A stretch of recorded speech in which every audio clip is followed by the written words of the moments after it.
A gentle good evening to you. Welcome to this space of stillness. Tonight, we will journey inward together, guided by the quiet wisdom of Zen. This tradition offers a guiding light in the form of timeless stories, and through them, we will uncover a deeper way of being. Before we set out, if your heart feels open to it, we would love to know from what part of the world you are joining us. What time does the clock show where you are? Consider these words not as the destination, but as a lantern lighting the path. They are gentle reminders of truths your soul already knows, but your busy mind may have forgotten. Let us settle into ancient tales that whisper insights rather than shouting facts. We will practice watching our thoughts like leaves floating on a stream, noticing how the water is ever changing while the stream itself flows on. Difficult feelings will be welcomed as honored guests, each carrying a hidden message for us to hear. This is a sanctuary for your inner world, a garden where you can tend to your mind and let your spirit breathe.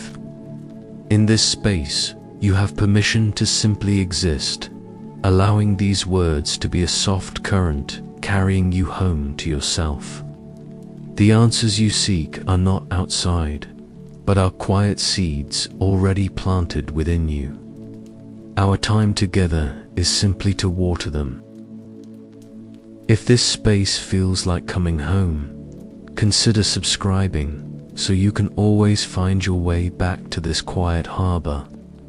Now, let us begin. Settle into your body, letting it become heavy and soft against the surface that holds you.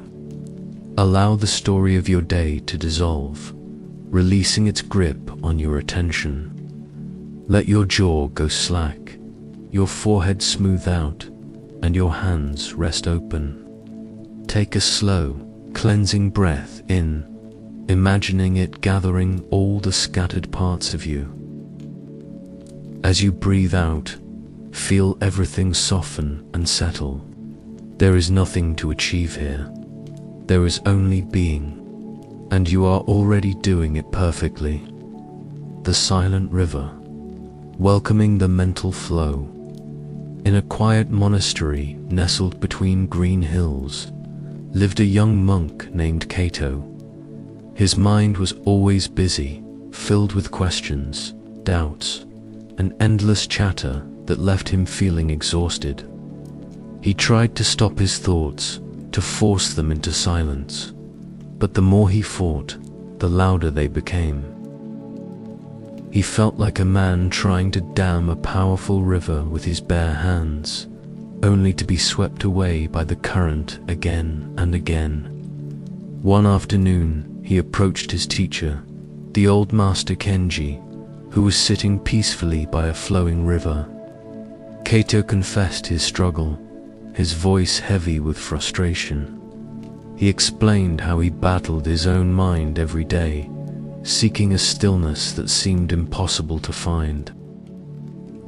He asked the master for a secret technique, a powerful method to finally conquer his restless thoughts and achieve the inner peace he so desperately craved. Master Kenji listened with a soft, compassionate gaze.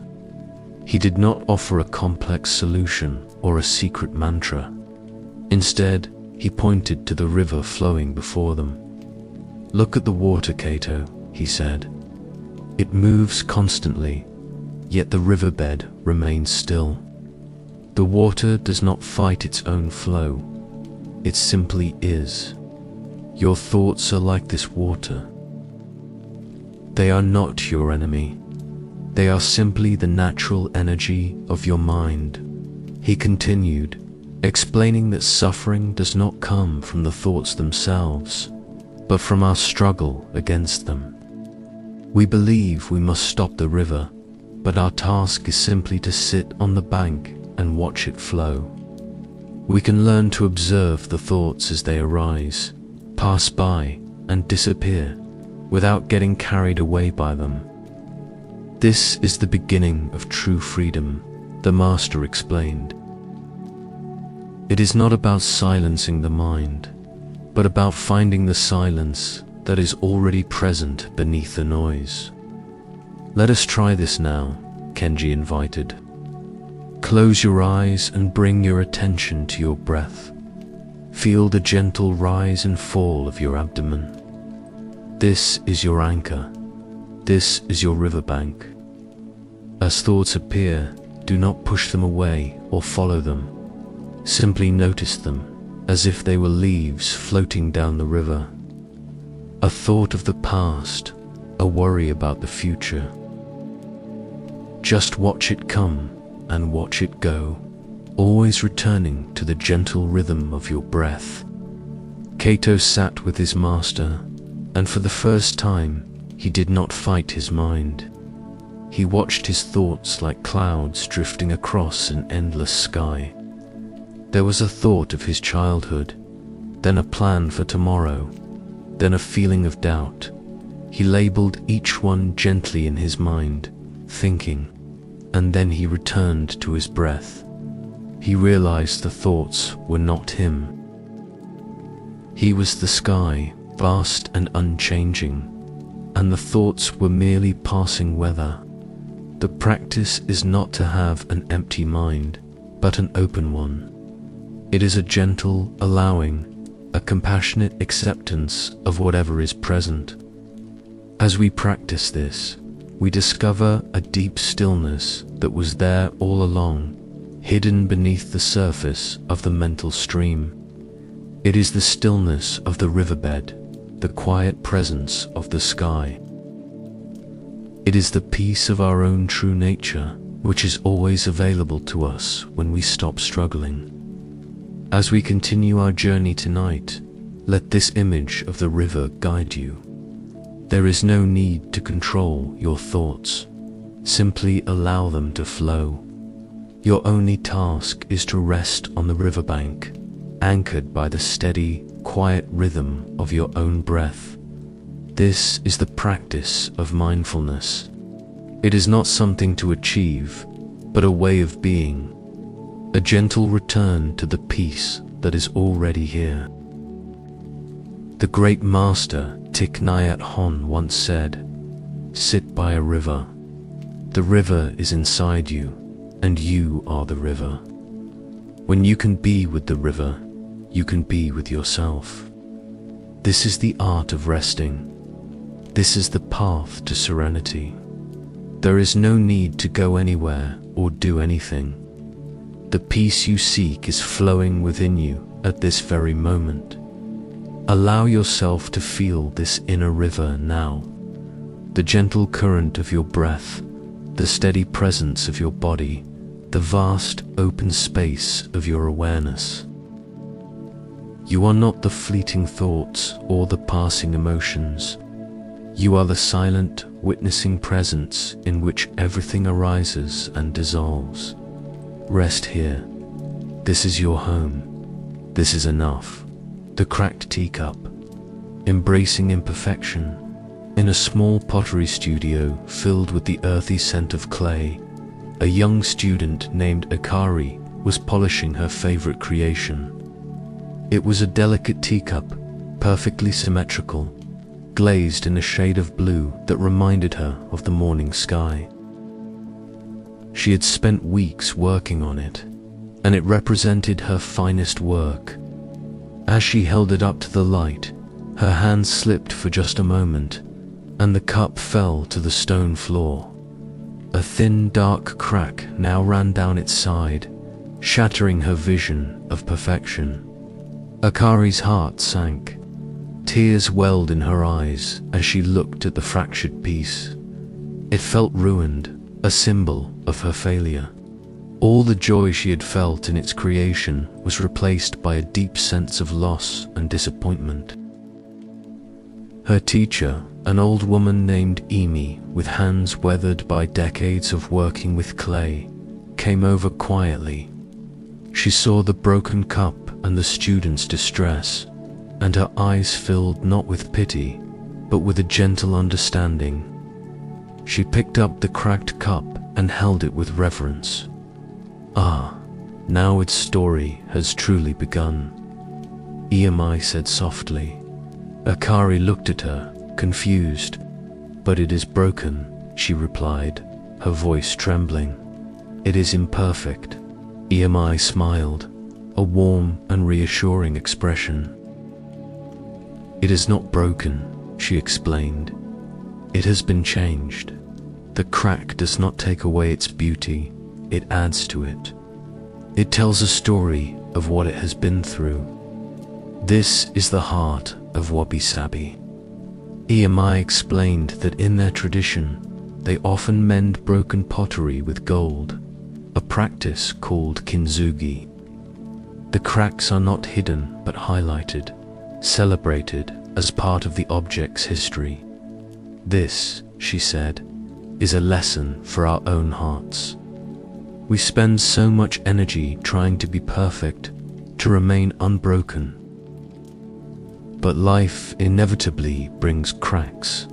It brings losses, mistakes, and sorrows. We suffer because we believe these cracks make us less worthy. But the truth is, our imperfections and our scars tell the story of our resilience. They show where we have been wounded and where we have healed. To embrace them is to embrace the fullness of our own life. Let us practice this acceptance now with our own bodies. Settle your awareness inside and let us begin a gentle scan.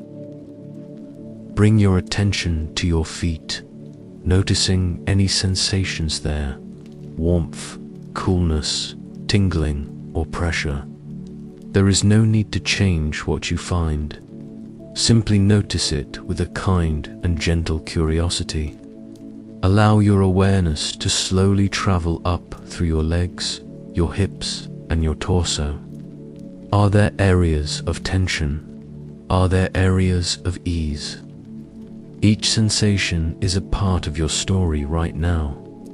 It is not good or bad, it simply is. Welcome it all. The comfortable feelings and the uncomfortable ones. They are all part of the landscape of your being. As you continue this scan, moving through your arms, your neck, and your head, you may notice the mind wanting to judge. It might label a sensation as wrong or something to be fixed. Just notice that tendency, that desire for perfection, and then gently let it go. Return to simple, open awareness. You are not broken. You are not imperfect. You are a living, breathing story, and every part of you belongs. The great Zen master Suzuki Roshi once said, "All of you are perfect just as you are, and you could use a little improvement." This beautiful paradox reminds us that acceptance is not about stagnation. It is about starting from a place of loving what is. The cracked teacup is still capable of holding tea. In fact, for one who understands, the tea might even taste sweeter from a cup that has a story to tell. So as you rest here, let go of the need to be flawless. Allow your own cracks to be part of your beauty. They are the marks of a life fully lived, of a heart that has dared to be open. You do not need to be fixed. You only need to be held in gentle, loving awareness. Feel the wholeness of your being, not in spite of your imperfections, but because of them. This is the peace of radical acceptance. It is the quiet joy of knowing that you are enough, exactly as you are in this moment. The crack in the teacup does not signal an end, but a transformation. It is an invitation to see beauty in a new way, a deeper way. Rest in this understanding. Rest in your own beautiful, imperfect wholeness. The weight of the stone, the freedom of letting go. There was a young disciple named Sora, who was known for his serious demeanor. He carried the weight of the world on his shoulders, worrying constantly about his progress in training, about the future of the monastery, and about the suffering he saw around him. His brow was always furrowed in thought, and his steps were heavy, as if he were walking through thick mud.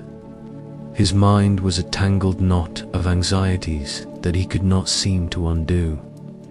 One morning, his master instructed him to find a large, heavy stone in the monastery garden and carry it with him throughout the day.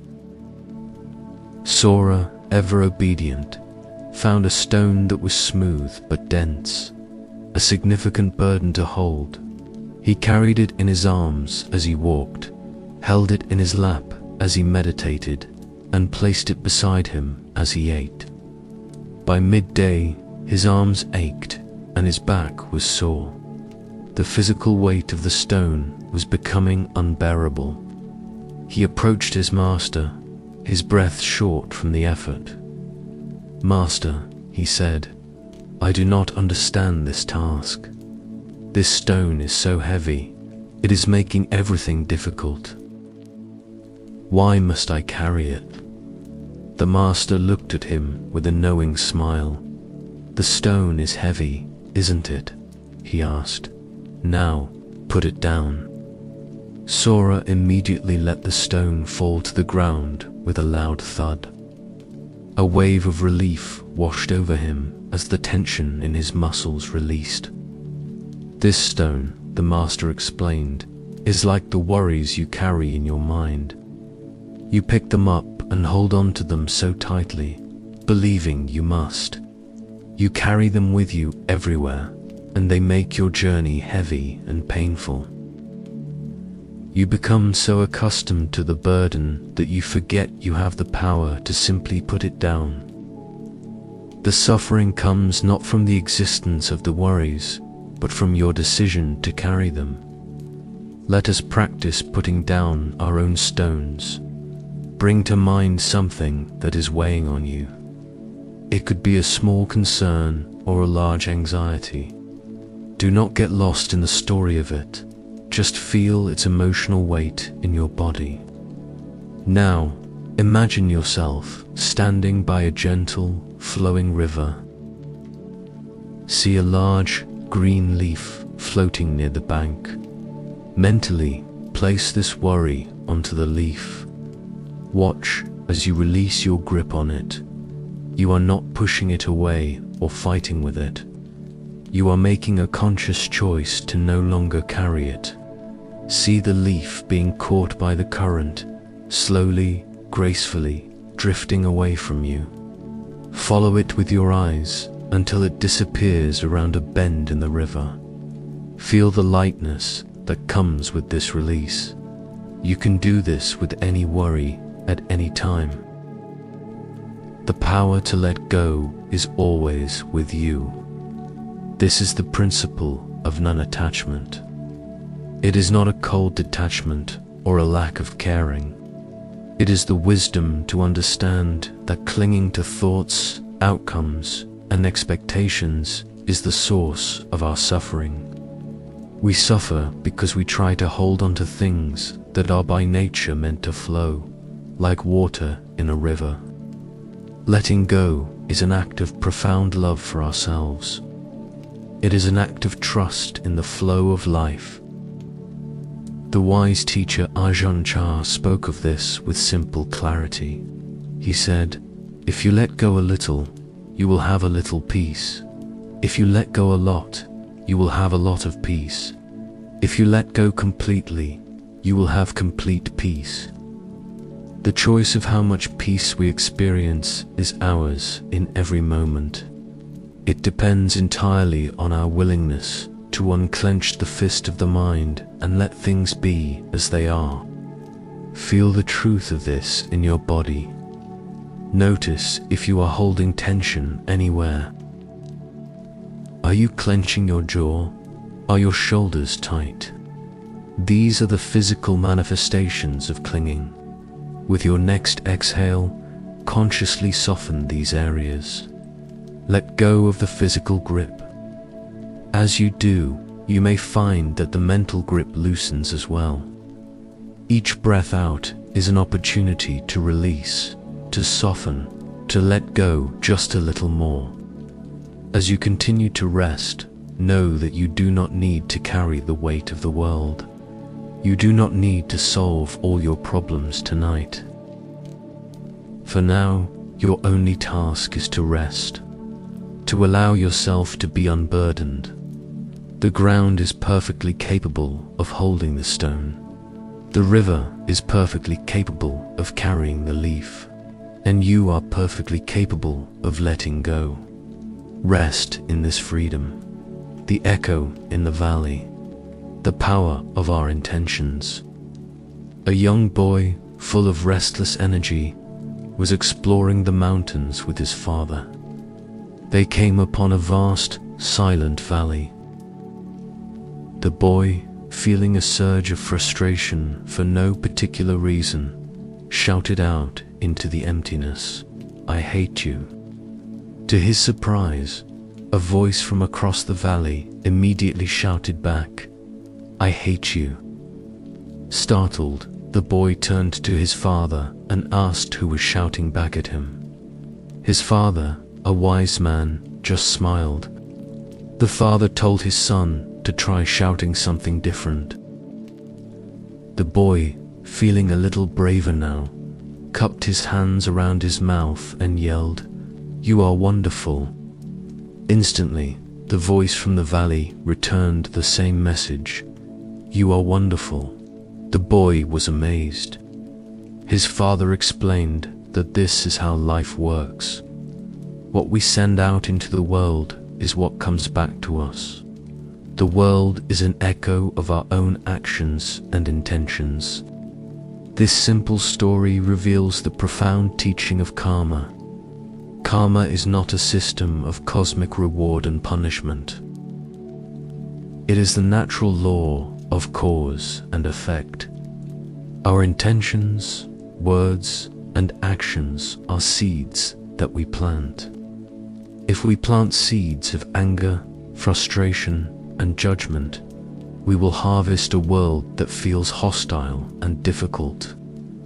If we plant seeds of kindness, compassion, and understanding, we will live in a world that reflects that goodness back to us. Serenity is not a passive state, but the result of skillful choices.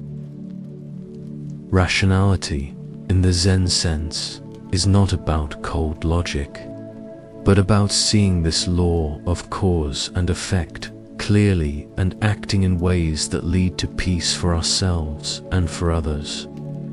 We suffer when we act out of confusion, fear, or anger, and then we are surprised when the echo that returns is also one of suffering. The power to change the echo lies entirely with us. Let us practice with this awareness right now. Think of the intentions you have held today. Were they rooted in peace or in conflict? In generosity or in scarcity? There is no need for judgment. This is simply a gentle inquiry, an opportunity to see clearly. The first step to changing the echo is to become aware of the voice we are sending out. Awareness itself is a seed of peace. Now, let us try a small practice of intentional kindness. Bring to mind someone in your life. It could be someone close to you or someone you barely know. Hold an image of them in your mind. Silently, offer them a simple, kind intention.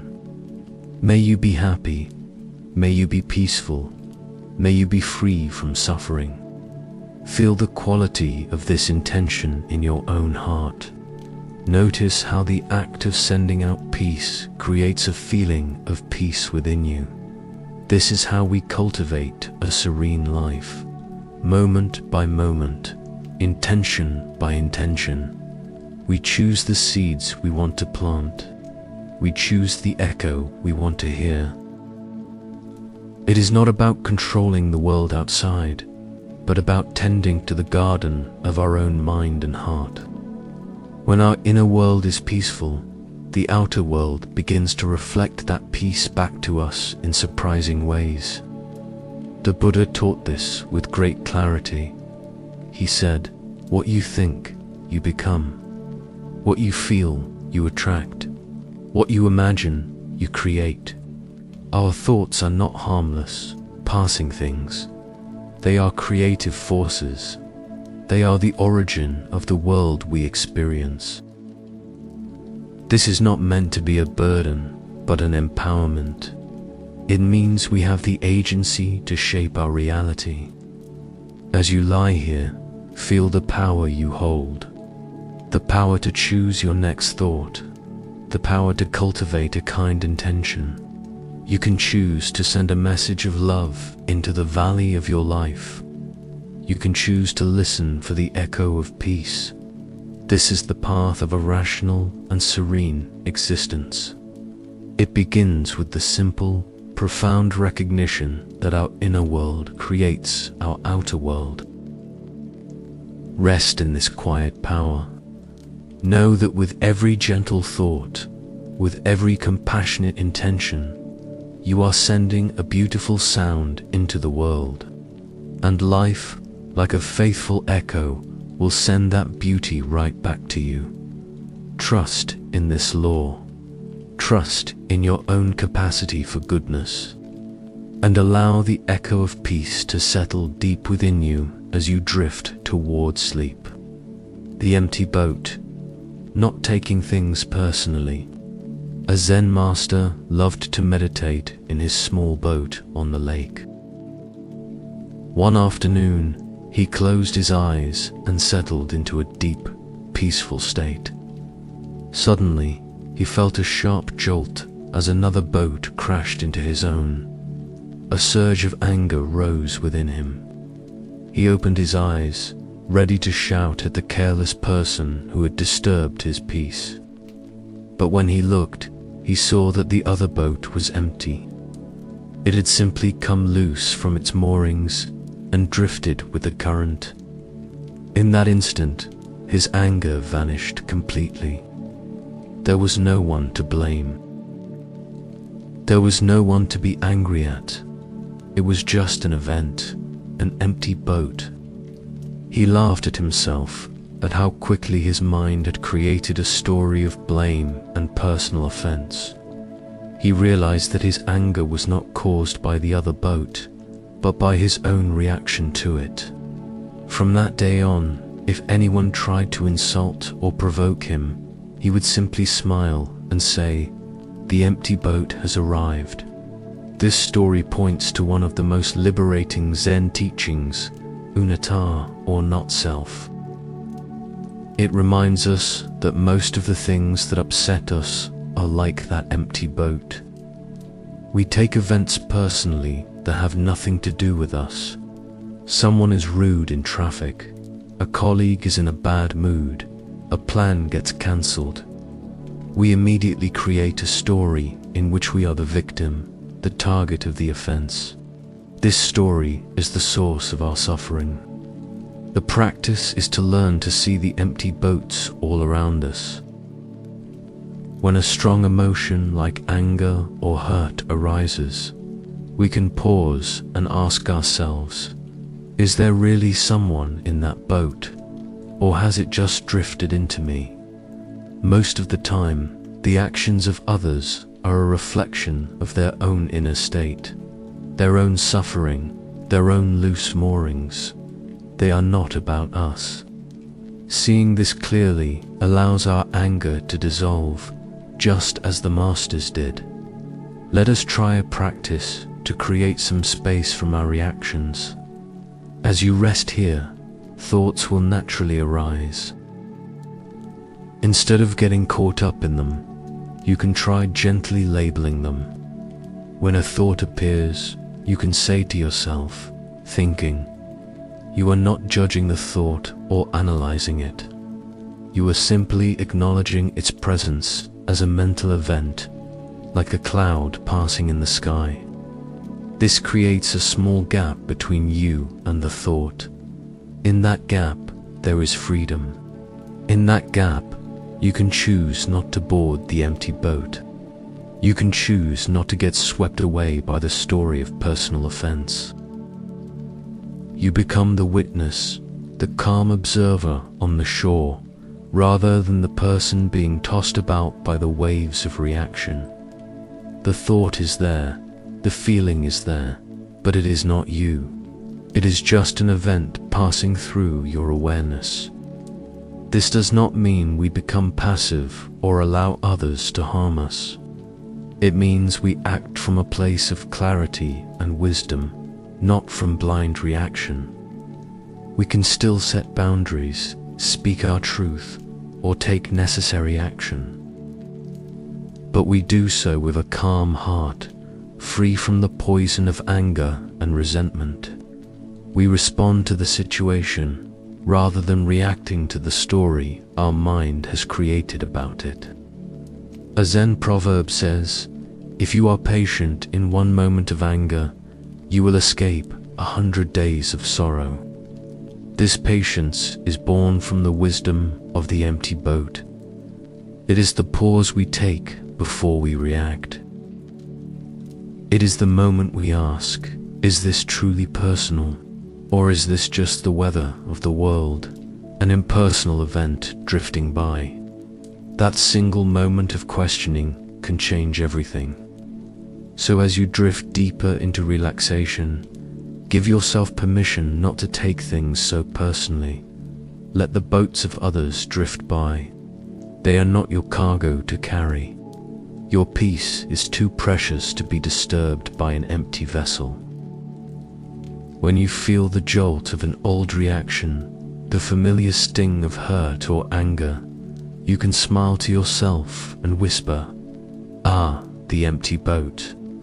This practice brings an incredible lightness to life. We stop being the center of a drama and become the spacious awareness in which the drama unfolds. We realize how much energy we waste being offended by things that are not about us at all. Allow this lightness to permeate your being. Feel the freedom of letting the world be as it is, without making it all about you. Rest in this spacious, unburdened peace. The farmer's luck. Cultivating inner balance. There was an old farmer in a small village. He was poor but content. One day, his only horse ran away. The neighbors came to console him. "Such bad luck," they said. The farmer simply replied, "Good luck, bad luck, who knows?" A week later, the horse returned, bringing with it a herd of wild horses. The neighbors rejoiced. "Such good luck," they exclaimed. The farmer just smiled and said, "Good luck, bad luck, who knows?" The next day, the farmer's son was trying to tame one of the wild horses when he was thrown off and broke his leg. The neighbors came again, shaking their heads. "Such bad luck," they sighed. The farmer calmly responded, "Good luck, bad luck, who knows?" A few weeks later, military officials came to the village to draft all the able-bodied young men for a war. The farmer's son, with his broken leg, was the only one they left behind. This classic parable is a beautiful illustration of equanimity, or apika. It is the wisdom to see that life is a continuous flow of events, and our labels of good and bad are often short-sighted and incomplete. We suffer because we cling to the good moments and resist the bad ones. Equanimity is the ability to stand in the middle, to meet both pleasure and pain with the same balanced and spacious awareness. It is not a state of indifference or apathy. The farmer still felt joy for his horse's return and concern for his son's injury. But he did not get carried away by the stories of fortune or misfortune. He held his experiences with a light touch, knowing that he could not see the whole picture. He understood that what seems like a disaster today might be a blessing tomorrow, and what seems like a victory might be the seed of a future problem. Let us practice cultivating this balance now. Bring your awareness into your body once more. As you rest here, you might notice different sensations. Some might be pleasant, like the feeling of warmth or softness. Some might be unpleasant, like an ache or an itch. And many will be neutral, neither pleasant nor unpleasant. The practice is to notice these sensations without preference. Can you feel a pleasant sensation without clinging to it or wishing it would last forever? Can you feel an unpleasant sensation without resisting it or wishing it would go away? Can you feel a neutral sensation without being bored or distracted? This is the training of equanimity. We are learning to be with life as it is, in all its flavors, without being thrown off balance. We are becoming the calm center in the midst of life's storms. The teacher, Pema Chödrön, speaks of this as embracing the uncertainty of life. She says that we are addicted to hope and fear. We hope for pleasure and fear pain. This constant cycle keeps us on an emotional roller coaster. The path to peace is to learn to relax with uncertainty, to be comfortable not knowing. It is to be like the farmer who could meet every twist and turn of his fate with a calm and open heart. This balance is the foundation of true rationality and serenity. When we are not swayed by our immediate reactions of good or bad, we can see situations more clearly. We can respond with wisdom rather than with knee-jerk emotion. We are free to act in a way that is truly helpful, rather than just trying to secure pleasure and avoid pain. We find stability not by controlling life, but by becoming more flexible and resilient. So, as you lie here, allow the events of your life to be what they are. The things you label as good, and the things you label as bad. Can you hold them all with a little more space? Can you whisper to yourself, good luck, bad luck, who knows? Feel the deep rest that comes from releasing the struggle. You do not need to judge every experience. You can simply allow it to be. This is a profound form of trust.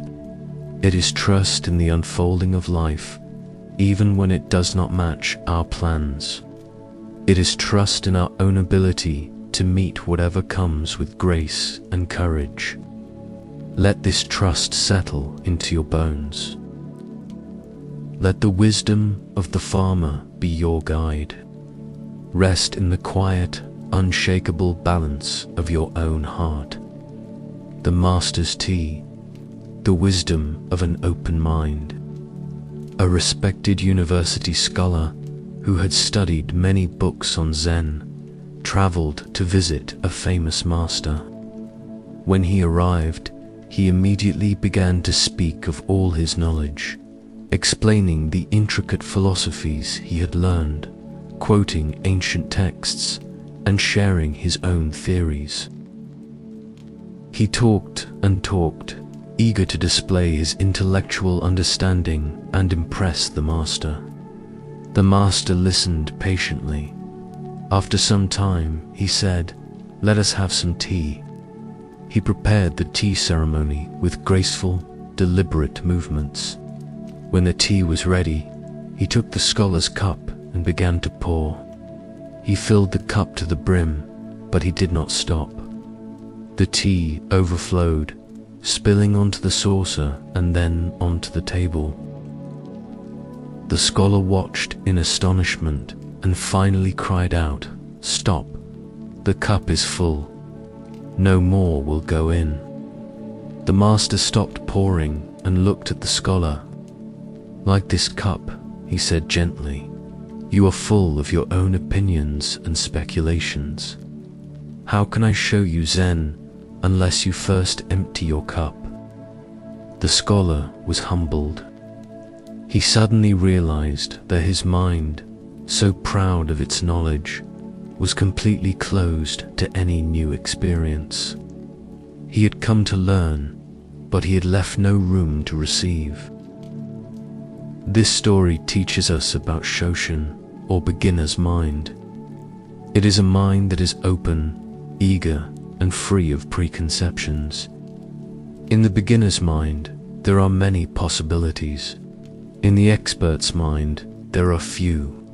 We often approach life like the scholar, with our cups already full. We are full of ideas about how things should be, what we know, and who we are. This fullness prevents us from seeing things as they truly are. To cultivate serenity and clarity, we must learn to empty our cup again and again. It means letting go of our rigid beliefs, our judgments, and our need to be right. It is an attitude of humility and curiosity. It is the willingness to say, "I don't know," and to look at the world with fresh eyes, as if for the first time. Let us practice this now with a meditation on sound. For the next few moments, simply be open to the sounds around you. Do not try to identify them or label them. Do not judge them as pleasant or unpleasant. Just let the sounds come to you. Let them be pure sensation, washing through your awareness. The hum of a distant machine, the creak of the floor, your own gentle breath. Can you listen without adding anything? Can you receive these sounds with a mind that is empty and spacious, like a silent, open room? This is beginner's mind in practice. It is a direct experience, not a concept. It is the simple act of being present with what is, without the filter of our thoughts and opinions. The master Suzuki Roshi, who brought this teaching to the West, said that the goal of practice is always to keep our beginner's mind. It is a continuous process of emptying. It is not about becoming ignorant, but about transcending a narrow, conceptual knowledge and opening to a deeper, more intuitive wisdom. This is the rationality of Zen. It is the clarity that comes from an uncluttered mind. As you rest here, see if you can let go of some of the things that fill your cup. The ideas you have about yourself, the expectations you have for your life, the judgments you have about others. You do not need to get rid of them forever. Just for this moment, set them aside. Create a little space in your mind. Imagine your mind as a wide open sky.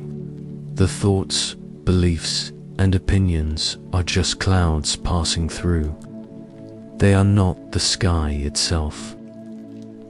You can rest as the sky, vast and open, allowing the clouds to come and go without resistance. This is the freedom of an empty cup. This is the peace of a beginner's mind. Allow this spaciousness to be your resting place as you drift deeper into sleep. The two wolves within, actively nurturing inner peace. An old Cherokee chief was teaching his grandson about life. He said, "A fight is going on inside me. It is a terrible fight, and it is between two wolves. One is evil. He is anger, envy, sorrow, regret, greed, arrogance, self-pity, guilt, resentment, inferiority, lies, false pride, superiority, and ego. The other is good. He is joy, peace, love, hope, serenity, humility, kindness, benevolence, empathy, generosity, truth, compassion, and faith. The chief continued, "This same fight is going on inside you, and inside every other person, too." The grandson thought about it for a minute and then asked his grandfather, "Which wolf will win?" The old chief simply replied, "The one you feed." This ancient story, though not from Zen tradition, is embraced by many teachers for its simple and powerful truth about the mind. This teaching reveals that serenity is not a matter of chance, but a matter of cultivation. Peace is not something we find, but something we actively create.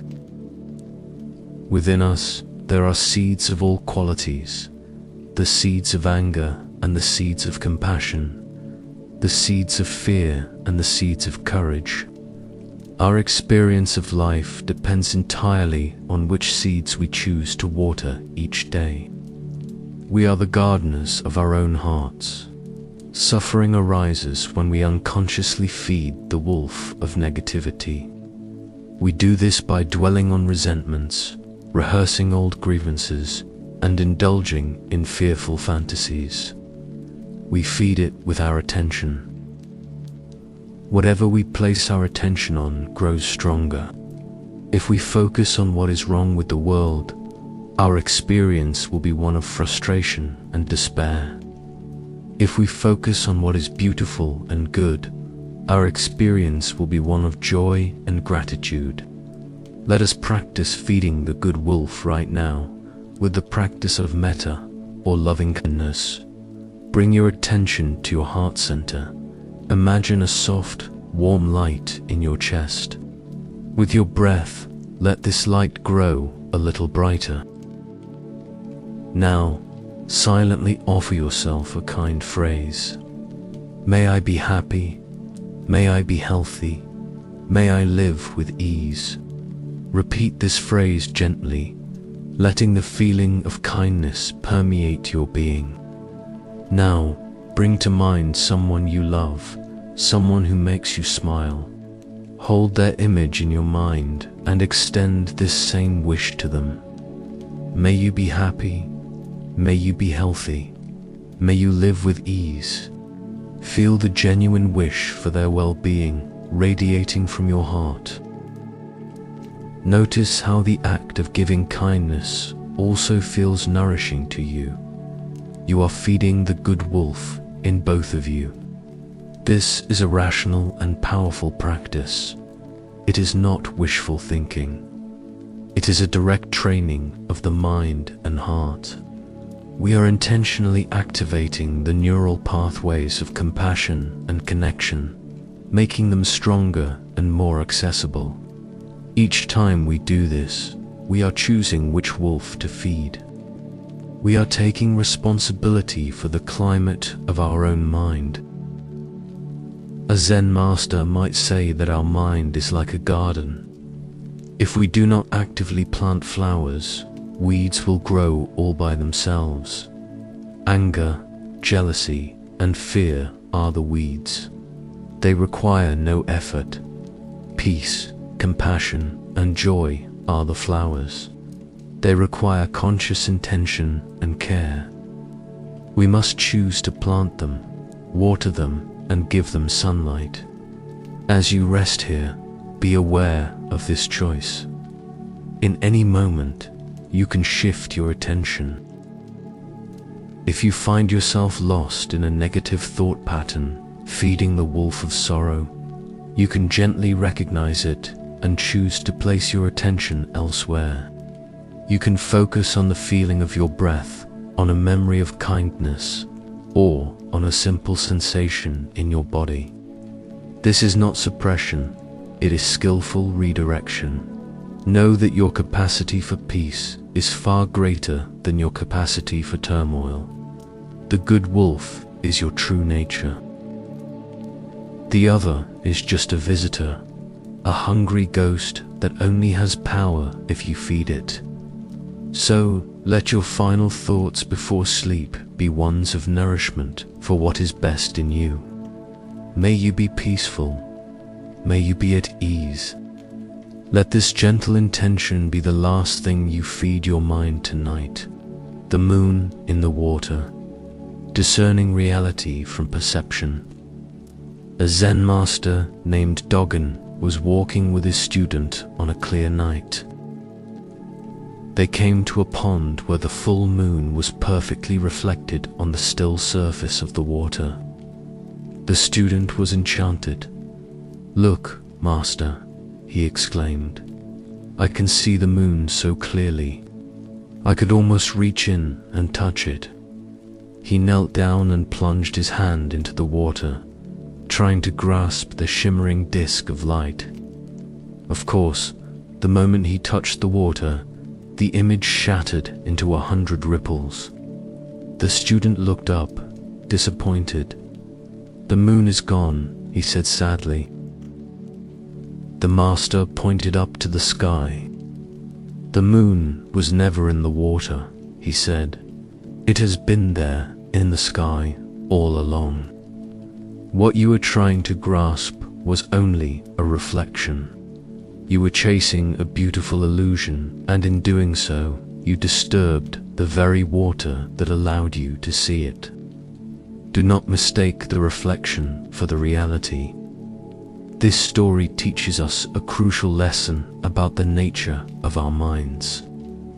Our thoughts about reality are not reality itself. They are reflections, like the moon in the water. We fall in love with our thoughts. We get angry at our thoughts. We build our entire lives around our thoughts, forgetting that they are just mental images, not the thing itself. The suffering comes when we try to grasp the reflection. Rationality in Zen is the ability to see this distinction clearly. It is the wisdom to know that the menu is not the meal. A thought about a loved one is not the loved one. A memory of a painful event is not the event happening now. We get lost in the world of reflections, forgetting to look up at the actual moon in the sky, which is the direct, unfiltered experience of the present moment. Let us practice connecting with this direct reality now. It is a simple practice of anchoring in the senses. Wherever you are, resting, notice 5 things that your eyes can see, even if it is just the darkness behind your eyelids or the play of shadows. Just name them silently in your mind. A shape, a color, a shadow. Now, notice 4 things you can feel. The texture of the blanket, the weight of your body, the air on your skin, the beat of your heart. Next, listen for 3 things you can hear. The sound of your own breath, a distant noise, the silence between the sounds. Then, notice 2 things you can smell, the scent of the room or the clean air. Finally, notice 1 thing you can taste. The lingering taste of your last meal, or simply the natural taste inside your mouth. This simple exercise pulls your attention out of the reflections in your mind and grounds you in the reality of the present. The great Zen master Dogen Zenji wrote about this poetically. He said, "The moon is not wet by the water. The water is not broken by the moon." He was pointing to the fact that reality and our perception of it are distinct. The moon remains serene and untouched in the sky, no matter how much the reflection in the water is disturbed. Our true nature, our inner peace, is like that moon. It is always there, even when the surface of our mind is turbulent. So, as you lie here, remember not to mistake your thoughts for the truth. Your thoughts are just visitors, reflections passing through. You do not have to believe all of them.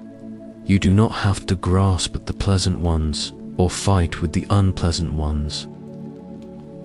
You can let them be, just as the pond lets the reflection of the moon be, without becoming the moon itself. Feel the reality of your body resting. Feel the simple, undeniable fact of your breath moving in and out. This is real. This is the moon, not its reflection. Your thoughts about whether you are resting well or not, those are just the ripples. Let them settle. The peace you seek is not in arranging the reflections perfectly. It is in looking up and seeing what has been here, calmly, silently, all along. Rest as the sky, holding the moon. The patient gardener, trusting the natural timing. A young disciple named Hannah was given the task of tending to a newly planted bamboo shoot in the monastery garden.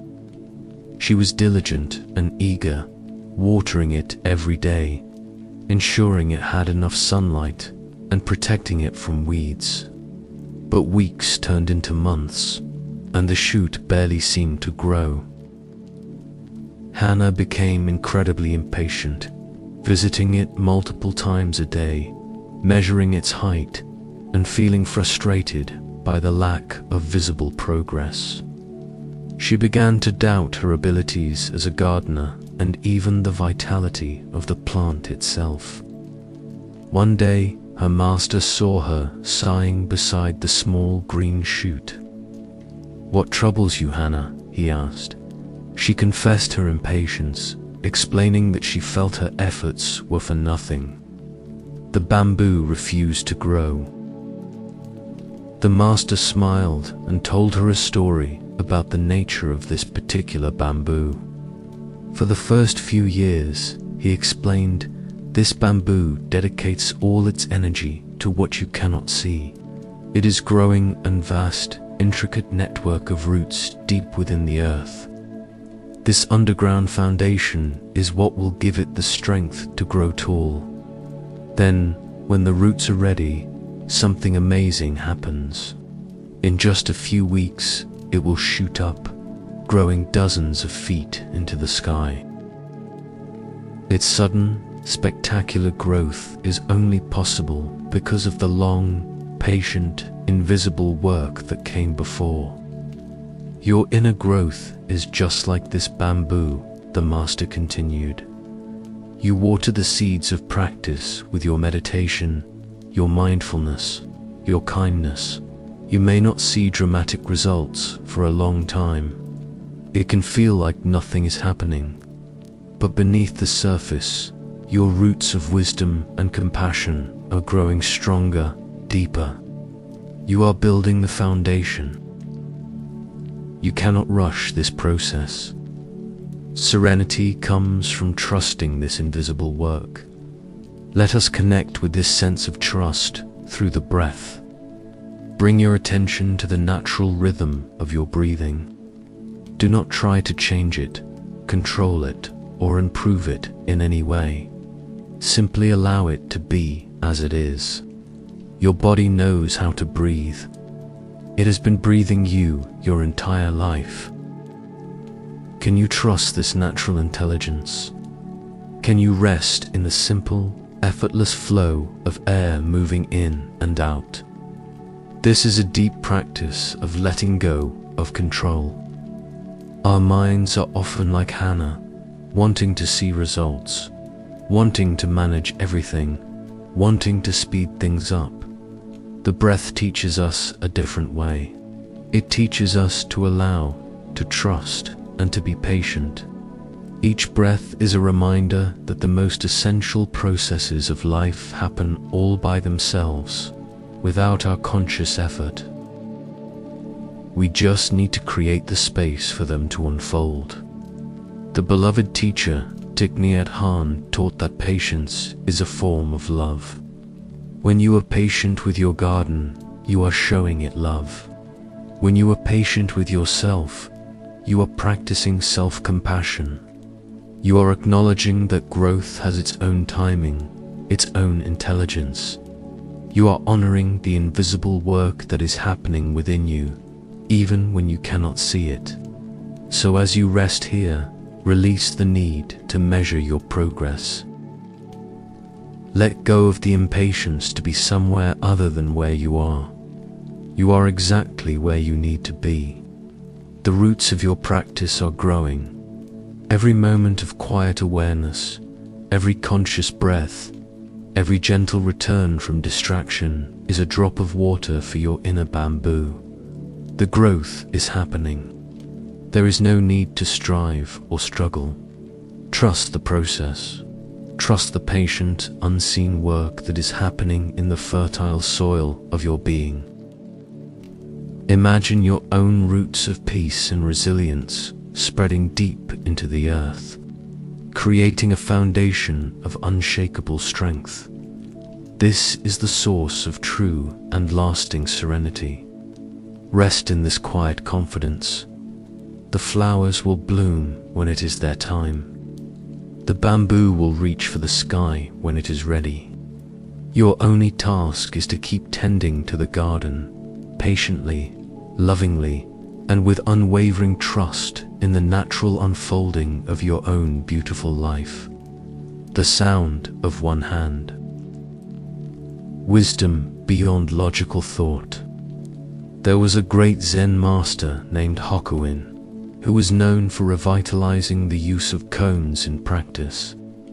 A koan is a riddle or a paradoxical question given by a master to a student, not to be solved by the intellect, but to be experienced directly. The most famous of Hokuin's koans is this: 2 hands clap, and there is a sound. What is the sound of one hand? A young, ambitious student came to Hokuin, determined to solve this puzzle and prove his deep understanding. He went away and meditated on the question. A few days later, he returned. "I have the answer," he said. "The sound of one hand is the sound of the wind rustling through the pine trees." Hokuin said nothing, but simply showed him the door. The student was sent away to contemplate further. He came back again and again with different answers. "It is the cry of a lone owl," he proposed. "It is the dripping of water in a silent cave. It is the sound of a falling leaf." Each time, Hokuin rejected his answer without explanation. The student exhausted his intellect, his memory, and his imagination. He had no logical answers left. He became deeply frustrated and desperate. Finally, in a state of complete mental exhaustion, having given up all attempts to figure it out, he sat in meditation. His mind, for the first time, was completely silent. He was not trying to solve anything. He was just sitting. In that vast silence, he experienced the answer. It was not a concept or a sound, but a direct, intuitive realization. When he returned to Hokuin, his presence was so clear and transformed that the master simply nodded. He had heard the sound of one hand. This koan is not a riddle to be solved. It is a tool to break the cage of the logical mind. Our intellect is wonderful for solving practical problems, but it has limits. It cannot grasp the ultimate nature of reality. We suffer because we try to figure everything out, to put life into neat conceptual boxes. Zen points to a different kind of knowing, a direct, intuitive wisdom that arises when the chattering mind falls silent. Let us practice tasting this silence now. For the next few moments, let go of any effort to understand or analyze. Let go of trying to get this right. Simply be here. Sit in the silence of your own being without an agenda. You do not need to solve the puzzle of your life right now. You do not need to find the answer to any question. your only task is to rest in the not knowing. This can feel uncomfortable for a mind that is used to being busy and in control. But it is in this space of surrender that true insight can dawn. It is when we stop chasing the answer that the answer finds us. It is a shift from the head to the heart, from thinking to being. The philosopher Alan Utz often spoke about this. He pointed out that we cannot feel our own head, we cannot bite our own teeth, and we cannot see our own eyes. The instrument of knowing cannot know itself directly through its own means. The logical mind cannot grasp the totality of which it is only a small part.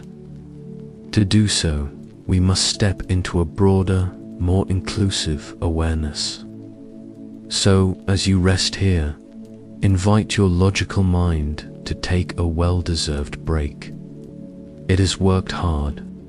Thank it for its service, and then gently ask it to step aside. Allow yourself to sink into the experience of the present moment, beyond words and concepts. Feel the sensation of being alive, a mystery that no amount of thinking can ever fully explain. The sound of one hand is the sound of silence. It is the sound of being, it is the sound of life itself, before we add our stories and labels to it. It is always here, humming beneath the noise of our thoughts. You do not need to strain to hear it. You only need to become quiet enough to notice what is already here. Rest in this profound, simple presence. It is your true nature. It is the source of all peace and wisdom. Let go of the search. Let go of the questions and listen. Listen to the sound of your own quiet being. This is the answer you have been looking for. The generous master. Compassion as clarity. There is a story of a Zen master who lived a simple life in a little hut at the foot of a mountain. One evening, a thief broke into his hut, only to find there was nothing of value to steal. The master, returning from his nightly walk, found the thief rummaging through his few belongings. He felt no anger, only a sense of pity for the man's desperation. "You have come a long way to visit me," the master said, "and you should not leave empty-handed. Please, take my clothes as a gift." The bewildered thief took the master's robes and fled into the night. The master sat naked, watching the moon. "Poor fellow," he whispered to himself. "I wish I could have given him this beautiful moon." He was not thinking about his own loss or the violation of his home. His heart was filled with a deep and genuine compassion for the suffering that must have led the man to such an act. He saw beyond the thief to the frightened, hungry human being beneath. This story beautifully illustrates the Buddhist concept of karuna, or compassion. It is not pity, which often comes from a place of superiority. And it is not co-suffering, where we drown in the other person's pain. True compassion is the wise and courageous response to seeing suffering. It is the understanding that harmful actions almost always spring from a place of deep inner turmoil, confusion, or pain. It is the ability to see the world through another's eyes and feel a genuine desire to help them find peace. The master's response was the most rational one. Anger would have only added more suffering to the world. It would have poisoned his own heart and likely escalated the situation into one of violence or fear. By responding with generosity, he planted a seed of wonder and perhaps even transformation in the thief's mind, a seed that might someday grow. He saw the person's suffering, not just their action. This is the clarity that compassion brings, allowing us to see the bigger picture beyond our own immediate reaction. Let us try a practice of compassion now, a way to soften the heart and release old resentments. Bring to mind someone in your life with whom you have some difficulty, someone whose actions have caused you pain or frustration. Allow their image to appear gently in your awareness without judgment. Instead of replaying the story of what they did, which only reinforces your own anger and hurt, see if you can open your heart to a different possibility. See if you can imagine the unseen suffering that might be driving their behavior. Without condoning their harmful actions, can you silently offer them a wish for healing from the quiet space of your heart? May you be free from your pain. May you be free from the anger and confusion that cause you to harm others. May you find your way to peace. As you offer this wish, notice what this feels like in your own body. It is not about forgiving for their sake, but about freeing yourself from the heavy, corrosive burden of resentment. It is an act of self-liberation. This is a practice of immense strength, not of weakness. It takes great courage to meet anger and hurt with compassion. It requires us to step out of our own deeply ingrained reactive patterns and consciously choose a higher, more healing response. The teacher Pema Chödrön teaches that compassion is a relationship between equals. It is the ability to see ourselves in the other person, to recognize that we all have the capacity for both light and shadow, for wisdom and confusion. As you rest here tonight, allow yourself to let go of any grievances you might be holding. They are like hot coals that you are carrying around, burning only your own hands and heart. The Master was free because his heart was open and unburdened. He was not attached to his robes or even to his own sense of justice. His only wish was to alleviate suffering wherever he found it. This detachment from being personally wronged is a profound form of freedom. Imagine your heart as a vast open space, like the night sky, a space large enough to hold both your own pain and the pain of others without being diminished. This is the heart of compassion. It does not break in the face of suffering. It expands to include it. It is the source of all true connection and healing. By wishing others well, we water the seeds of peace in ourselves. We choose to give them the moon, even if they came to steal our robes. Let this gentle, compassionate energy be your resting place as you drift toward sleep. It is a soft and healing balm for your own heart and for a wounded world. It is the most rational and effective response to the irrationality of human suffering. Allow this peaceful energy to soothe your mind, and from that place of inner calm, extend it outward to all beings without any exception. Nothing to gain. Resting in your true nature, the great Japanese Zen master Bankei Yotaku taught what he called the unborn. He did not talk about complex philosophies or difficult practices.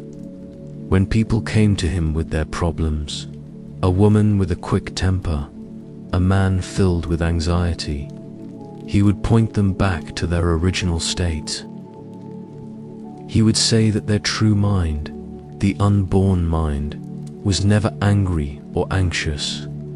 These states were just temporary visitors, like clouds passing through a clear sky. He explained that our true nature is inherently perfect, peaceful, and complete. It was never born, so it can never die.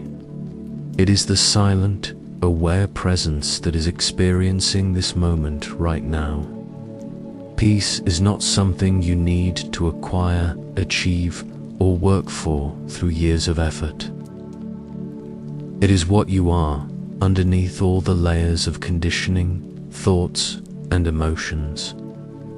The spiritual path is not a process of gaining something new, but of letting go of what obscures what is already and always has been here.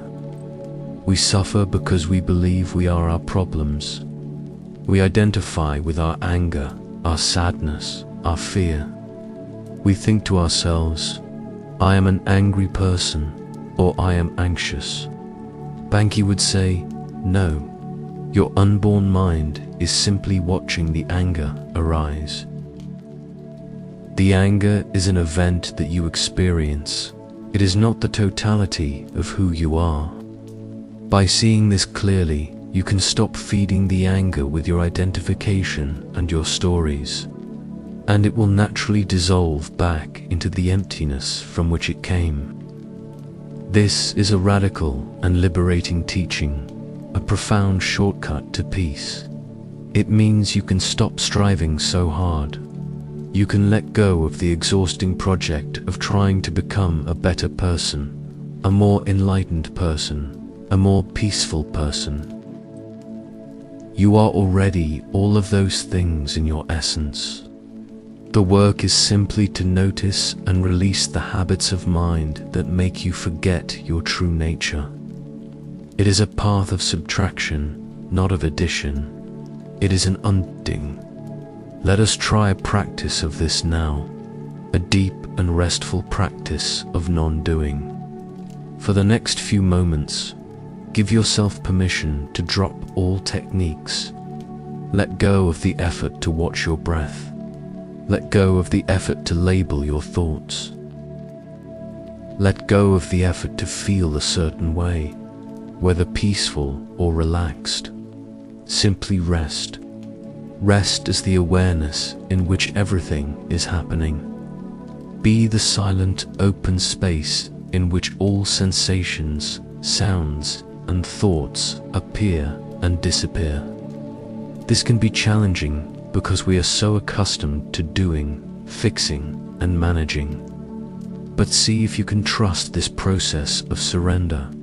Trust that just by being, you are enough. Rest in the simple, undeniable fact of your own existence. This silent, aware presence that is effortlessly witnessing this moment is the unborn. It is inherently peaceful and requires no work from you to maintain it. It is your true home base, the source of all tranquility. As you lie here, sinking deeper into a state of rest, truly let go of the pervasive idea that you are a project that needs improvement. You are not a problem to be solved or a puzzle to be figured out. You are a complete and perfect manifestation of life itself, whole and unbroken in this very moment. Any feeling of being incomplete or flawed is just a thought. It is a passing cloud in the vast open sky of your unborn mind. Do not believe it or give it your power. Master Banki taught that this unborn mind is a miracle. It manages everything perfectly without our interference. It digests your food, beats your heart, and heals your wounds. When you are hungry, you eat. When you are tired, you sleep. This is the unborn at work, a seamless and intelligent flow. Our thinking mind, with its endless plans and self-criticisms, is what complicates this beautiful, simple functioning. It creates friction and suffering where there was once only effortless grace. Rest in the deep knowing that you have nothing to gain and nothing to lose. Your true essence, this silent awareness, cannot be enhanced by any experience or diminished by any loss.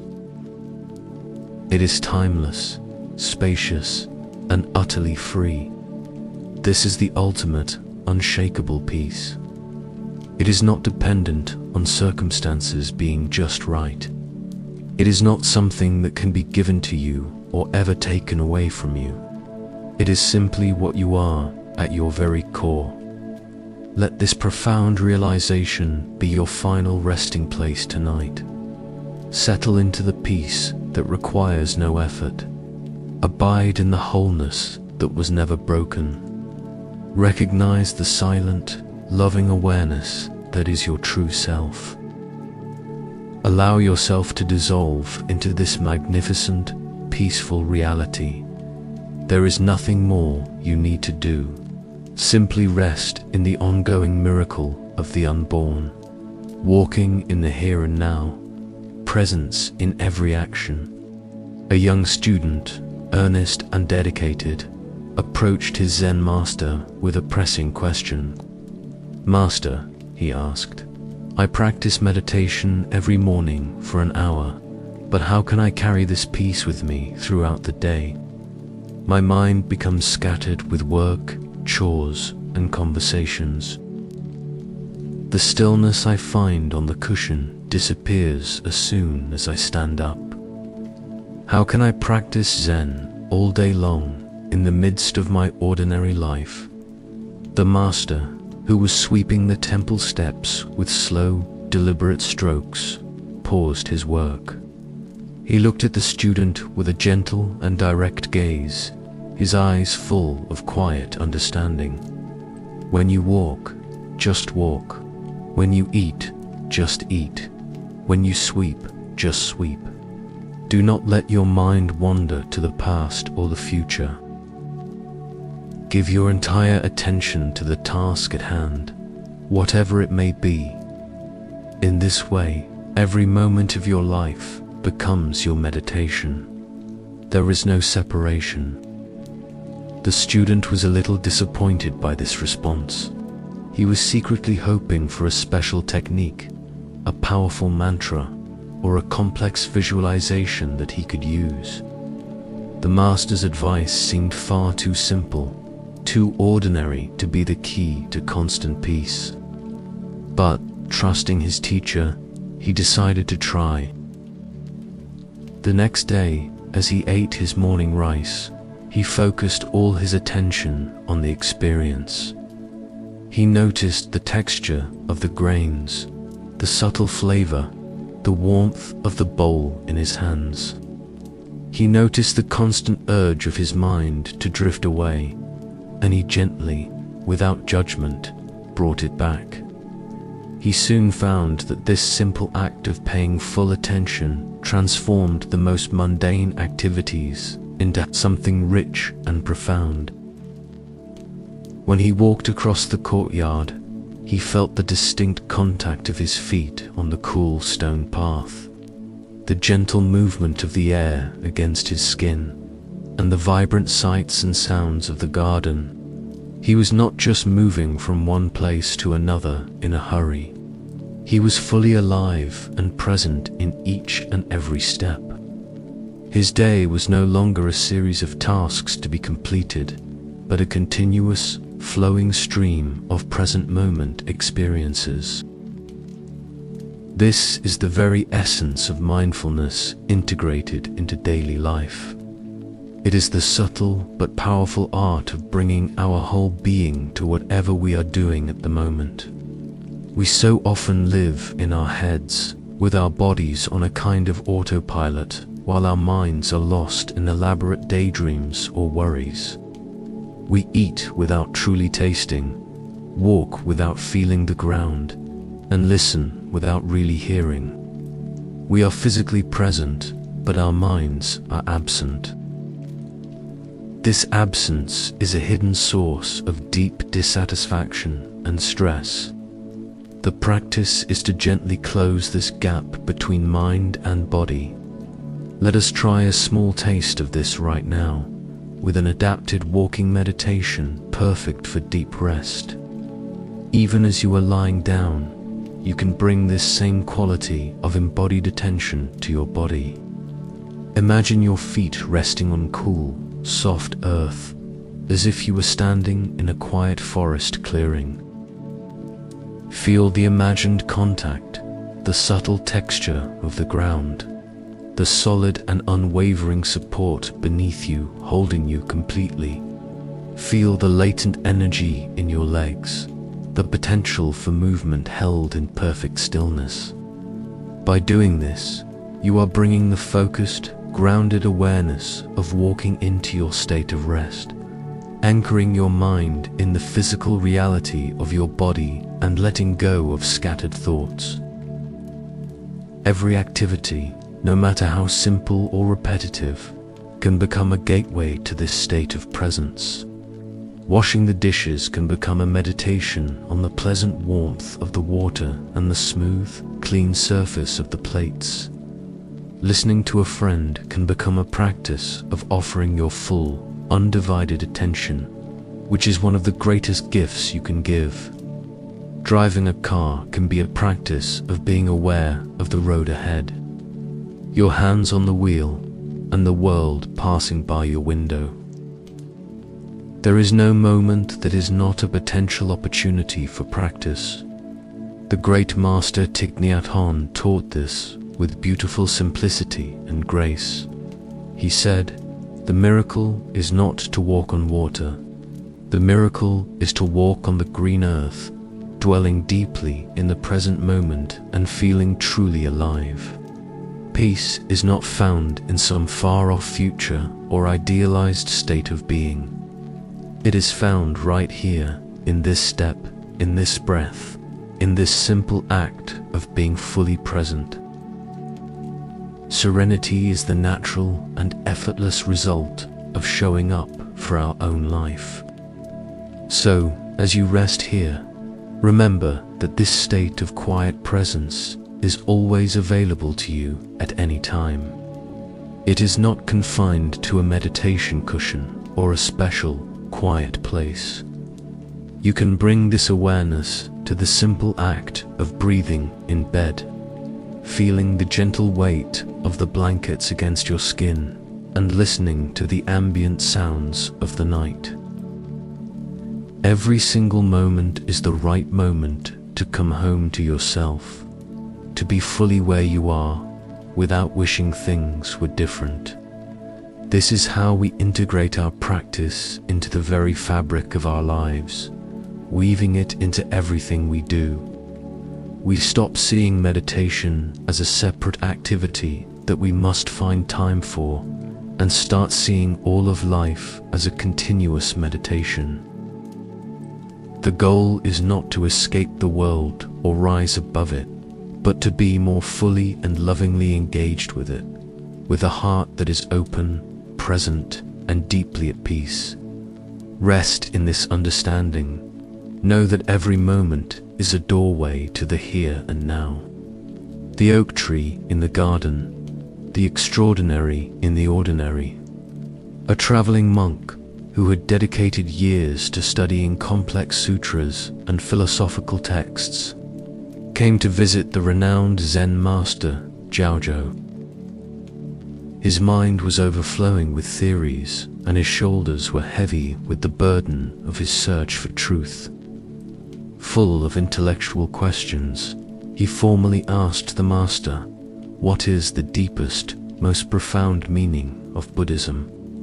He was fully expecting a long, intricate discourse on emptiness, enlightenment, or the nature of consciousness. He leaned in, holding his breath, ready to finally receive a great and secret teaching that would validate all his years of study. Master Zhaozhou did not say a single word about philosophy or doctrine. He simply looked out the window into the temple courtyard, a space he had looked at thousands of times before. He pointed a finger towards a large gnarled tree and said, "The oak tree in the garden." The monk was stunned into a state of complete silence. He did not understand.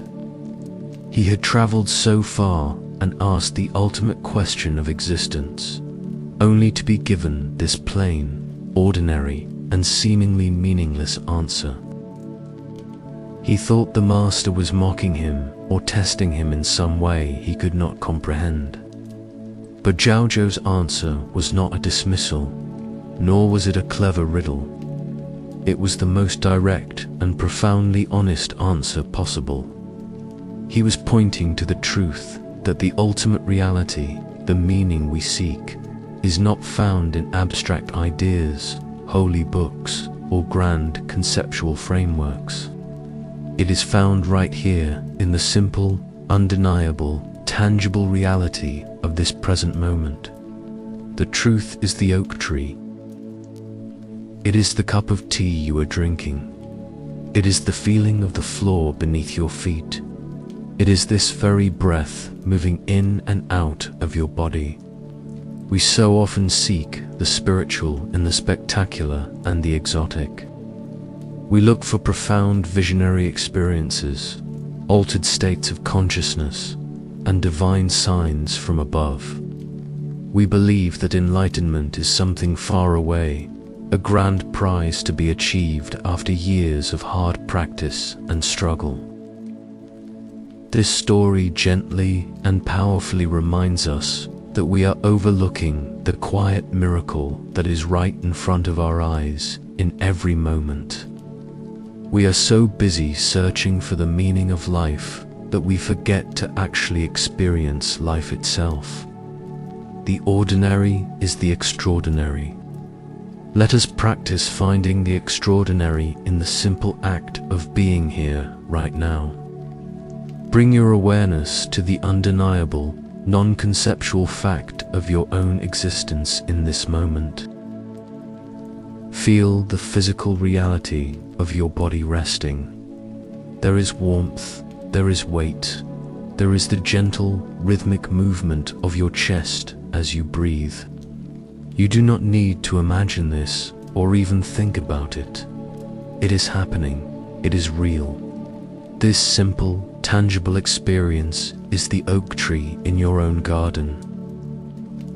Can you rest in this simple, factual reality without needing it to be more exciting or profound? Can you be with it without adding a story or a judgment?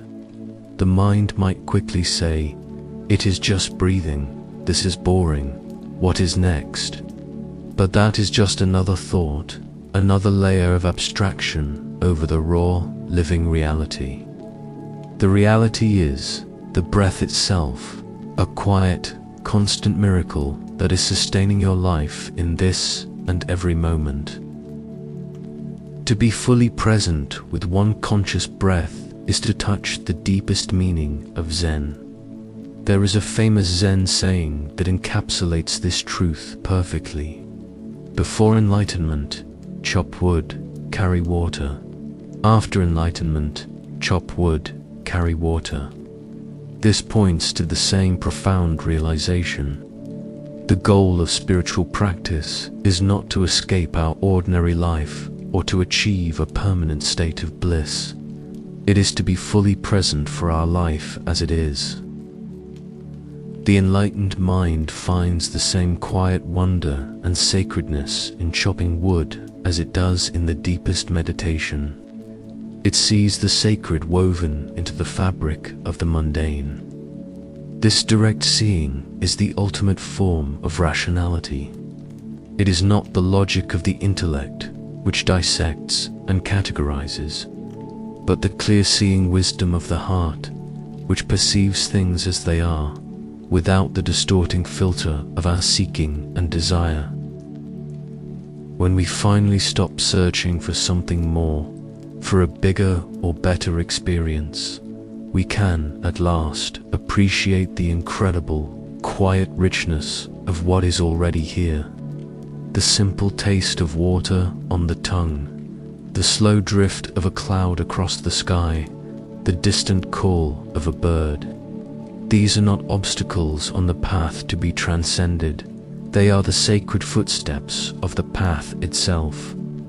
As you settle into deep rest tonight, allow yourself to let go of the search. Let go of the subtle but persistent feeling that you are missing something, or that you need to get somewhere else to be truly happy or at peace. Everything you have ever been looking for is contained within the simplicity of this moment. The peace, the wisdom, the connection to life. It is all woven into the very fabric of the ordinary. It is in the silent presence of the oak tree. Allow yourself to be as simple and as present as that ancient tree. Rooted firmly in the earth of this present moment, silent, still, and utterly complete. You do not need to understand it with your mind. You only need to be it with your whole being. Rest in the profound and peaceful simplicity of what is. This is enough. In fact, this is everything. The unaccepted gift, managing emotions with wisdom. One day the Buddha was walking through a village when a man who was opposed to his teachings came forward and began to insult him relentlessly. He used harsh and angry words, trying to provoke a reaction from the master. The Buddha listened in complete silence, with a calm and peaceful expression on his face. He did not argue, he did not defend himself, and he did not show any sign of anger or distress. He simply stood there and received the man's verbal assault with serene composure. When the man finally ran out of energy and fell silent, exhausted by his own rage, the Buddha spoke to him softly. He asked, "If you buy a gift for someone and that person does not accept it, to whom does the gift belong?" The man was taken aback by the unexpected question, but after a moment's thought, he replied, "Well, it would belong to me because I bought it." The Buddha nodded gently and then said, "Exactly. The same is true for your anger.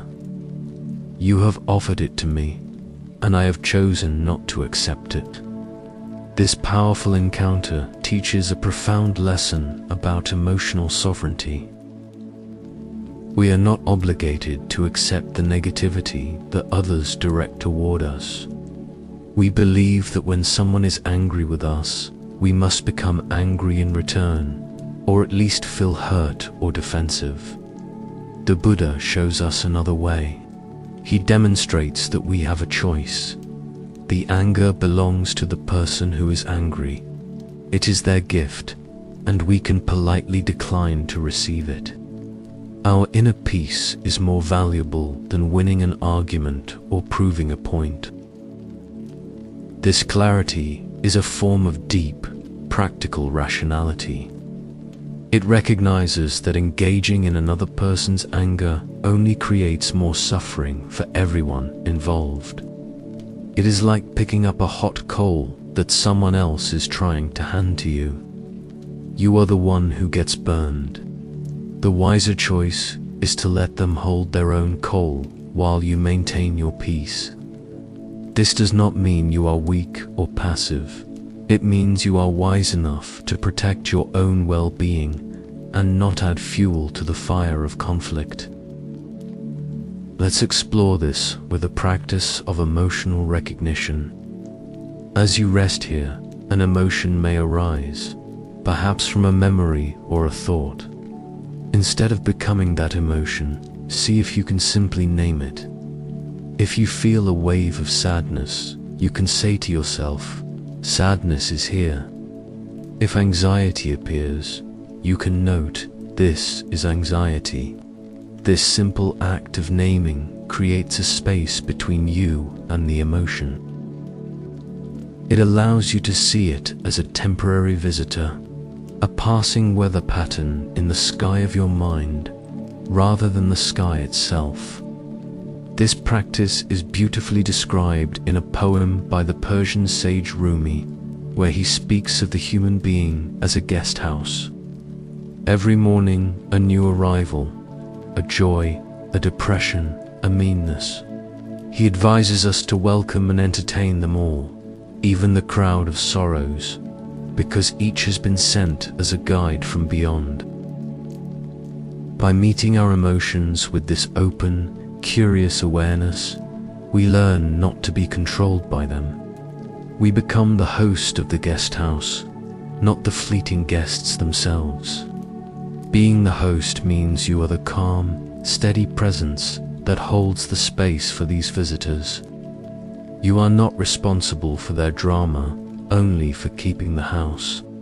This role of the host is one of quiet strength. It is the wisdom to know that you can observe the chaos of a guest without joining in. You can be compassionate to their pain without making it your own. This mindful distance is an act of profound self-respect and is the foundation of a stable and serene inner world. When we can practice this for our own emotions, we find it much easier to do with the emotions of others. We can begin to see their anger or frustration as a loud visitor in their own guest house. We do not need to feel obligated to invite that noisy guest into our own home. This creates an incredible freedom in our relationships. We can listen with compassion, we can speak our truth, but we do not have to take on the emotional baggage of others. We can refuse the unaccepted gift. So as you drift deeper into sleep, remember this profound freedom you possess. You are the gatekeeper of your own heart and mind. You have the sovereign power to choose what you allow in and what you leave at the door. You are not a helpless target for the emotions of the world, either from within or from without. You can meet everything with a calm and steady presence, knowing that you do not have to accept any gift of anger, judgment, or fear that is offered to you. Feel the quiet strength in this realization. It is an unshakable peace that does not depend on others behaving in a certain way, or your own feelings always being pleasant. It is a serenity that comes from within, from the wise and rational choice to protect your own inner sanctuary above all else. Rest in this sovereign peace. Know that your well-being is in your own hands. You can let the gifts of others remain with them and keep your own heart unconditionally free. The mustard seed, the peace of radical acceptance. There is a deeply moving story of a woman named Kisa Gautami. Her young son had died, and she was consumed by an unbearable grief. Clutching his small, lifeless body, she went from house to house, from person to person, desperately seeking medicine that could bring him back to life. Some people ignored her, others pitied her, and some thought she had lost her mind, but she refused to give up hope, her love for her child blinding her to the finality of death. Finally, a wise old man, seeing her profound suffering, suggested she go to see the Buddha. Kisa Gautami carried her son to where the Buddha was teaching and begged him for a cure. The Buddha listened with immense compassion and told her that he could help. But first, she must bring him a single mustard seed from a house in the village where no one had ever experienced a loss, a house untouched by death. Filled with renewed hope, Kisa Gautami went from door to door. At the first house, a kind woman said she could gladly give her a mustard seed, but that her husband had died just last year. At the next house, they had lost a parent. At another, a sibling. She went to every single home in the village, and while everyone was willing to give her a seed, there was not one household that had not been visited by death. Every family had known the pain of loss. As the day turned to evening, the truth began to dawn on her. She realized that her devastating grief was not hers alone. Sorrow and loss were a universal part of the human experience. Death was not a unique punishment inflicted upon her, but a natural and inescapable aspect of life itself. In this shared understanding, her frantic personal grief began to soften into a wider, more compassionate acceptance of the nature of reality. She gently laid her son to rest and returned to the Buddha, not with a mustard seed, but with a new and sober understanding. She had learned the profound lesson of impermanence, or anicca. Everything that is born is subject to change, decay, and death. This is not a tragic flaw in the design of life, but the very engine of it. Our suffering comes not from the fact of impermanence, but from our resistance to it. We want things to last forever in a universe that is defined by constant change. Let us practice a gentle contemplation of this truth now. Bring your awareness to the sounds around you. Notice how each sound arises, lingers for a moment, and then disappears, replaced by the next sound. Nothing is permanent. Now bring your awareness to your breath. Feel the inhale flow in, and then feel it dissolve into the exhale. Each breath is a small lesson in arising and passing away. This moment too is arising and will soon pass. This acceptance of impermanence is not a morbid or pessimistic outlook. On the contrary, it is the key to living more fully and appreciating the present moment more deeply. When we know that everything is fleeting, we learn to cherish the time we have. We hold our loved ones with more tenderness. We savor the simple joys with more gratitude. And we meet our sorrows with more grace, knowing that they too shall pass. The Buddha taught that all conditioned things are impermanent. When one sees this with wisdom, one turns away from suffering. This is the radical acceptance that leads to peace. It is the release of the struggle against the fundamental nature of reality. It is looking at the flowing river of life and finally deciding to stop trying to hold the water in our hands, and instead learning to flow with it. As you rest here on the edge of sleep, allow this truth to wash over you. The joys and sorrows of your day, the triumphs and the challenges, they are all like the houses Kisargotami visited. They are all part of the rich, complex, and temporary fabric of a human life.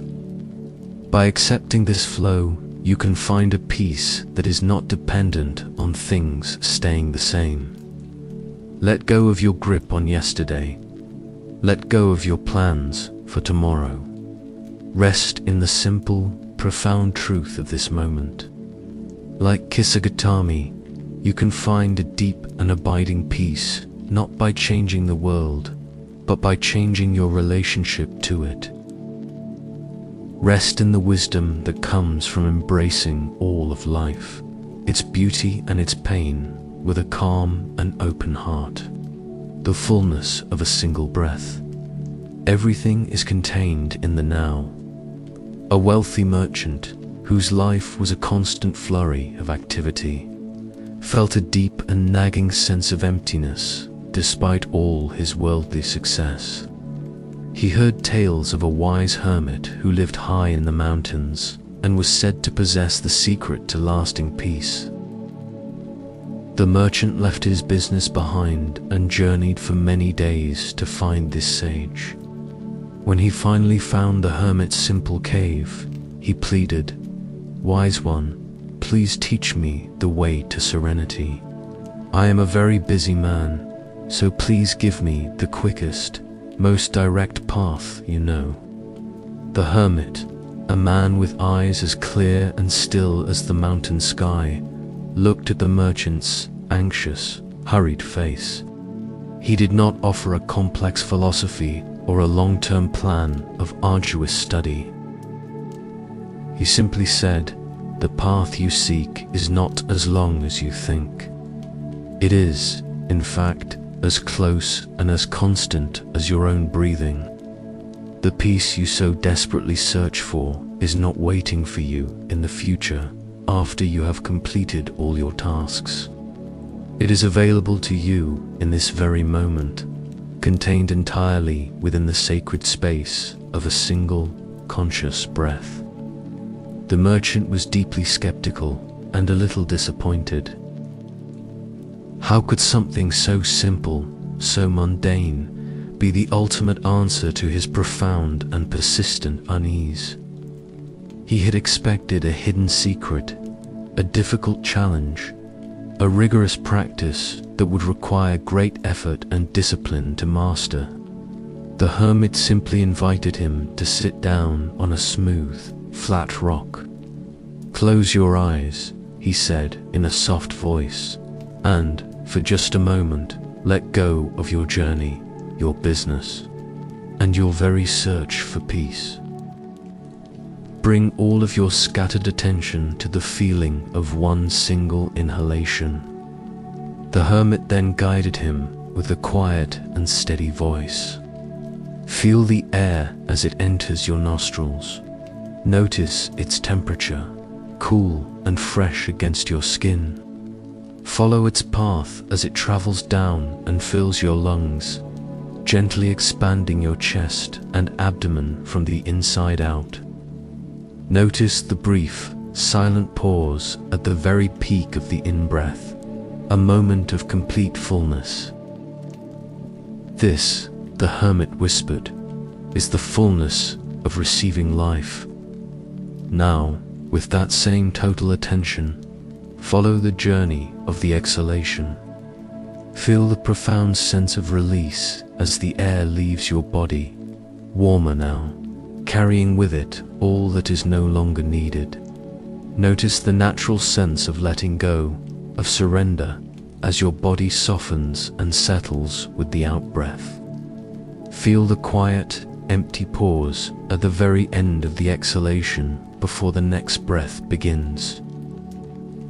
This, the hermit explained, is the deep peace of emptiness. In this cycle is the whole of life, the receiving and the letting go, the fullness and the emptiness, all in perfect harmony. The merchant sat in a profound silence, following one single breath with a level of focused attention he had never experienced in his entire life. In that one cycle of breathing, he tasted a moment of pure, unadulterated presence. There were no thoughts of the past, no anxieties about the future, no stories about himself.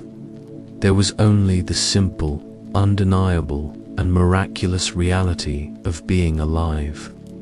He finally understood, not with his intellect, but with his whole being, what the hermit meant. The entire journey was contained in that one sacred, conscious breath. We spend so much of our lives waiting for the next moment, believing that our peace and happiness are just around the corner, always one step ahead of us. We think, "I will finally be happy when I finish this project, or when I go on vacation, or when I retire."